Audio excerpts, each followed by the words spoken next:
Since early March and the launch of the Warlords of New York DLC, the Division 2 has struggled to find a balance between its differing levels of endgame gear and weaponry.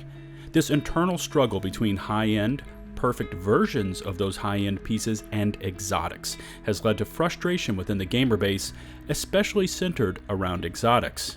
For many players, when and if they do get an exotic to drop, it is either a piece with such low attribute rolls that their high-end gear outpaces it, or the exotic piece itself is quite underwhelming in terms of talents or strength.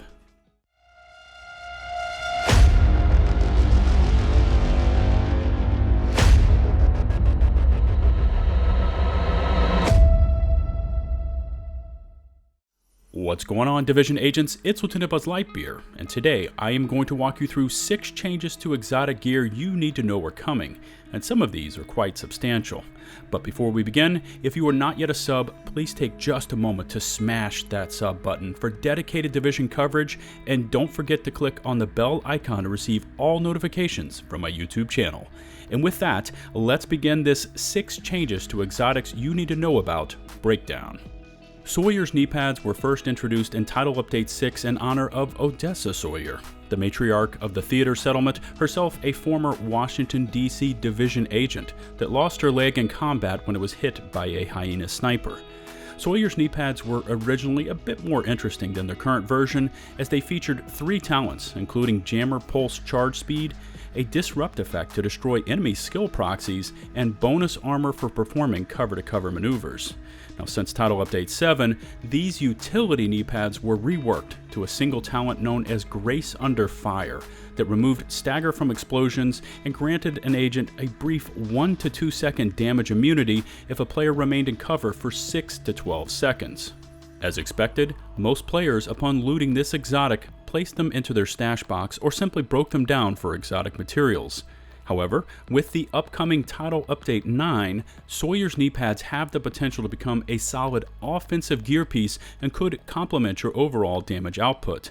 The reworked version would still include the ability to not be staggered by explosions, but will now increase total weapon damage by 3% for each second you are not moving, and this damage buff can stack up to 10 times. This potential 30% all-weapon damage gain could prove enticing to not only offensive-minded players looking for even more damage output, but also for players that have invested heavily into armor and are looking to boost their DPS.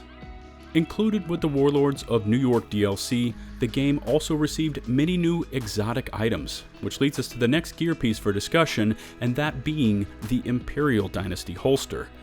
Elemental effects, especially fire, seem to be at the team's core design philosophy, as the game received the Firewall specialization, the reintroduction of the Cleaners faction, and the Imperial Dynasty holster all within a compressed time frame.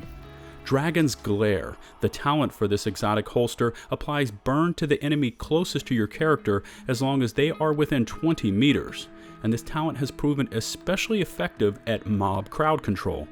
What makes Dragon's Glare even more interesting is that it does not require the player to perform any specific action to activate it, and is entirely based on proximity to targets.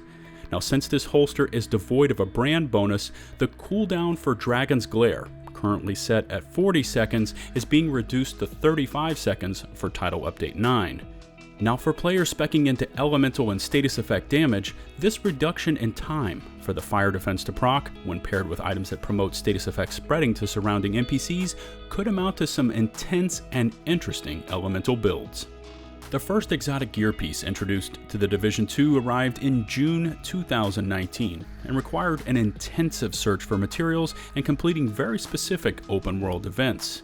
The Dodge City holster was designed to make sidearm gameplay relevant and originally incorporated accuracy, stability, reload speed, optimal range, and revolver damage, along with SWAT-predicated reloads and bullet penetration while using your pistol. Now, it has since been reworked to a holstered damage stacking gear piece that rewards players for not using their sidearm while the damage talent stacks. Once a player swaps to their sidearm, the damage stacks are consumed, and this leads to increased damage numbers while the buff is active. Since this holster, like the Imperial Dynasty, lacks a brand talent bonus, the timer mechanic is being reworked from its current 50 seconds before max damage stacks are achieved to just 30 seconds. For the player looking to go full commitment and create a build centered around sidearms, this reduced timer will certainly help tighten your damage spike intervals. The Diamondback Exotic 1886 rifle was introduced as the final reward for completing the Kenley College expeditions and is instantly recognizable as it has a plastic snake wrapped around the body of the weapon. The original Diamondback was built around 3 weapon talents that awarded the player using it guaranteed critical hits, increased weapon damage, reload speed, a critical hit weapon damage timer mechanic, and bonus armor while reloading. Now, since its initial redesign, the Diamondback lost many of its bonuses and was scaled back to just one, Agonizing Bite. This damage mechanic randomly marks an enemy target, and if the player can land a shot on that specific target, it consumes the mark, all while guaranteeing a critical hit with damage amplified by 20%. A new random talent is marked afterwards and whenever the player reloads. Since the Diamondback has been underperforming, the rework will now grant the player guaranteed critical hits for 5 seconds after hitting the marked target, in addition to its current talent of Agonizing Bite.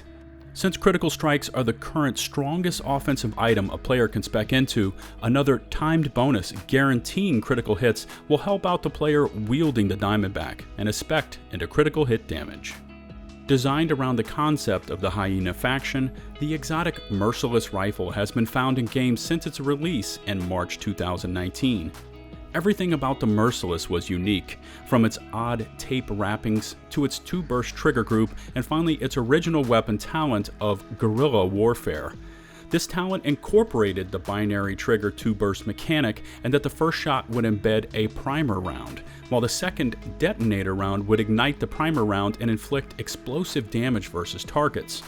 Players quickly realized how powerful the Merciless could be if they fully committed into explosive damage, and adopted a practice of landing the primer round and then purposely missing the detonator round.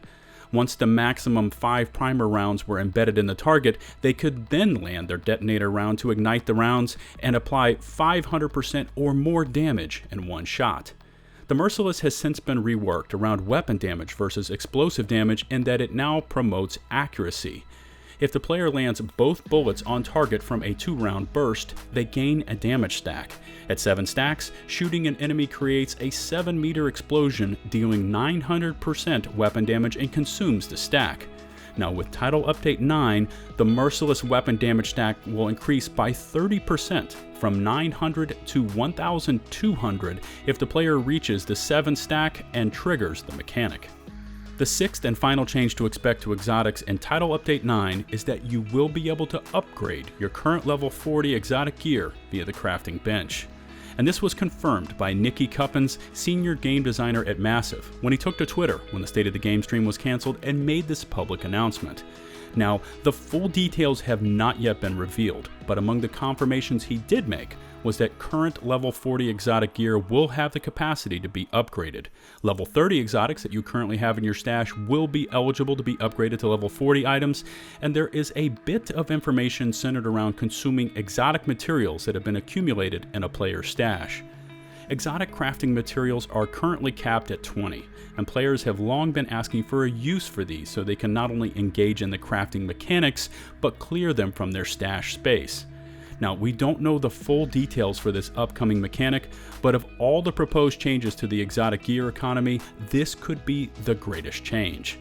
The ability to upgrade current level 40 exotics, especially when they have been looted with subpar attribute rolls, can add reward to the gear grind. In addition, being able to upgrade level 30 gear to level 40 and the possibility that it is tied to consuming exotic materials will add relevance to the crafting station and bring that facet of the Division 2 back to life. This is going to conclude my 6 changes to exotics you need to know about breakdown, and I look forward to reading your thoughts in the comment section below. How do you feel about the upcoming changes to either a specific piece of exotic gear or the entire upgrade mechanic? If you haven't yet done so, please take just a moment and smash that sub button, and don't forget to click on the bell icon to receive all notifications from my YouTube channel. If you liked the video, rate it with a thumbs up, if not, with a thumbs down. If you are feeling overly generous, support my full-time YouTube content creation by looking in the video description for links to my Patreon account and Buzz Boutique merchandise store. Follow me on Twitter for all my latest thoughts concerning most things gaming related, with a heavy emphasis on the Division franchise. And until my next upload, this is LtBuzzLitebeer, signing off.